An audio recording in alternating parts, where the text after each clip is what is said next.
I first saw Shadow of the Beast when it was shown in its alpha state last year. The combat seemed mechanically dense yet natural in its animation.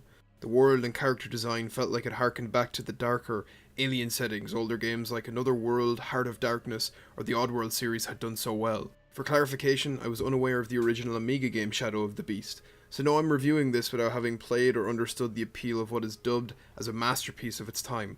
Does this remake of an apparent classic stand on its own 2 feet? Yes and no. Shadow of the Beast is a tale of Arbron, a creature controlled by an evil mage created to cause death and destruction across the land of Karamoon.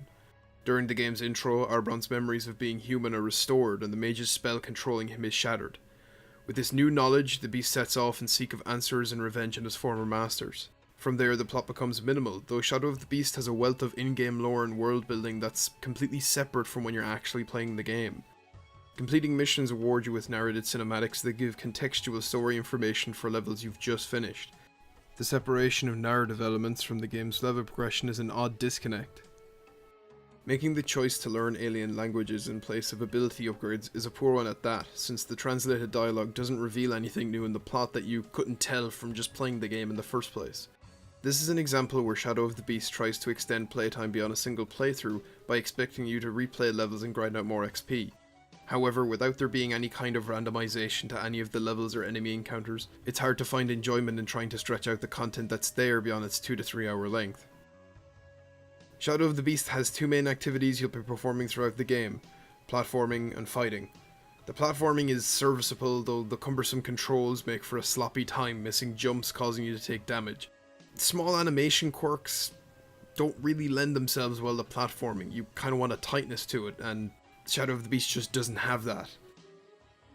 The combat of Shadow of the Beast was one of the things that stuck out to me when the alpha footage had come out. It reminded me of Rocksteady's Arkham games and its fluid movement to make the player character look almost effortless in their melee attacks. Going from the alpha to the final product, Shadow of the Beast attempts to mimic the Batman-style melee system, but on a 2D plane with mild success. The combat has your standard attack, counter, and stun mechanics with some extra abilities like a throw to stun enemies from a distance, maul them for extra score or health, and a QTE ability that lets you stylistically butcher enemies in a single combo. After every encounter you're rewarded medals based on your score and how many hits you took. Flawlessly dismembering an entire group of enemies is intensely satisfying, but Shadow of the Beast's emphasis on seamless animation can turn the most enjoyable massacre into a frustratingly difficult mess. Since crowd control is the key to later stages in the game, it boils down to making sure enemies just don't get too close on both sides. This isn't the easiest thing when enemies can snap next to you, landing hits and knocking you out of your combo when they were clearly out of range in the first place. This problem is compounded when physics glitches and faulty character movement causes any semblance of strategy you may have to fall apart at the seams. There were times where perfect runs through levels came crashing down because my dodge roll was, while well timed, was decided that the enemy's attack will just connect anyway because of the animation. For a game that tries to do fluid combat, the lengthy animations make telegraphing the perfect time to dodge or attack a complete nightmare. It's fair to say that the game was made by fans of the original Amiga title. You can play the first Shadow of the Beast through an emulator, and even use the original 1989 game's soundtrack over the remake, which is a really nice touch, but it's window dressing. Shadow of the Beast is a divisive game for me.